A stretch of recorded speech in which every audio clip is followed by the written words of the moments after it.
গৃহবাসী খোলদার খোল লাগলো যে দোল, স্থলে জলে বনতলে লাগলো যে দোল, দ্বার খোল ওরে গৃহবাসী।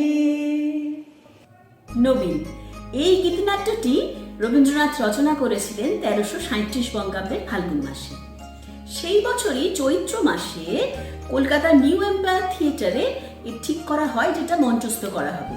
সেই জন্য এই গীতিনাট্যটিকে একটা বইয়ের আকারে প্রকাশ করা হয়েছিল। আর যে গানটা দিয়ে আজকের পর্ব শুরু হলো সেটা ছিল এই নবীন গীতিনাট্যেরই 8 নম্বর গান, বাসন্তী হে ভুবন মোহিনী। এটাই ছিল রবি ঠাকুরের রচিত নবীন গীতিনাট্যের প্রথম গান। তো কলকাতা নিউ এম্পায়ার থিয়েটারে এই গীতিনাট্যকে মঞ্চস্থ করা হবে। শান্তিনিকেতনের জোর কদমে রিহার্সাল চলছে। তো এই কলকাতায় মঞ্চস্থ করার আগে শান্তিনিকেতনে লাইব্রেরির বারান্দায় আশ্রমবাসীদের জন্য একবার মঞ্চস্থ করা হলো এই নবীন গীতিনাট্য।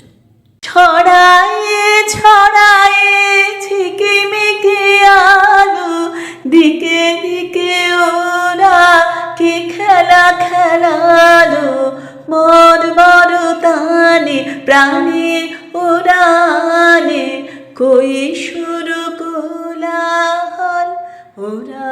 নবীন গীতিনাট্যের প্রথম পর্বের 14 নম্বর গান ছিল ওরা অকারণে চঞ্চল।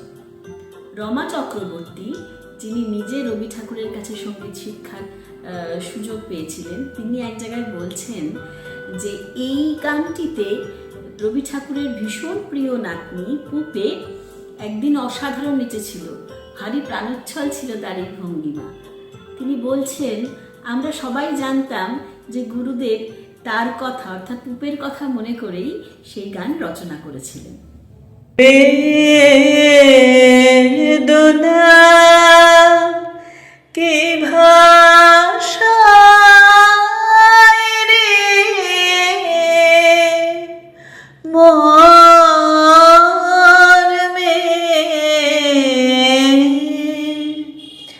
মর্মরে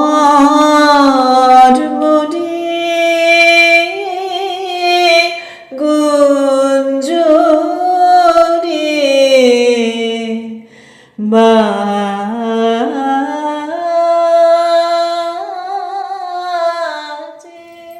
সাবিত্রী গোবিন্দ বলে দক্ষিণ ভারতের এক ছাত্রী পড়াশোনা করছিলেন সেই সময় শান্তিনিকেতনে। জ্ঞানময়ী পরময়ী এই গানটি, এটা একটি দক্ষিণ ভারতের গান, এই গানটি সাবিত্রী গোবিন্দর গলায় গুরুদেব একবার শুনেছিলেন। এই সুরটা গুরুদেবকে এতটাই অনুপ্রাণিত করেছিল, এতটাই ভালো লেগেছিল গুরুদেবের এই সুরটা, তিনি সেই সুরে অনুপ্রাণিত হয়ে রচনা করে ফেললেন বেদনা কি ভাষায়, যেটা ছিল এই নবীন গীতিনাট্যেরই দ্বিতীয় পর্বের প্রথম গান। একদিনে নবীন গীতিনাট্যের সব গান নিয়ে আলোচনা করা অসম্ভব, তাই আমি আগামী পর্বেও থাকবো এই নবীন গীতিনাট্যের বিভিন্ন গানের গল্প নিয়ে। আর তোমরা কিন্তু জানাতে ভুলো না যে কেমন লাগছে তোমাদের জানা অজানায় রবি ঠাকুরের পর্বগুলো। আর যারা এখনো সাবস্ক্রাইব করোনি তারা চটপট সাবস্ক্রাইব করে নাও উৎসা মিউজিক স্কুলের অফিসিয়াল ইউটিউব চ্যানেলটা, তাহলে জানা অজানায় রবি ঠাকুরের প্রত্যেকটা পর্ব তোমাদের কাছে পৌঁছে যাবে। ভালো থেকো সকলে।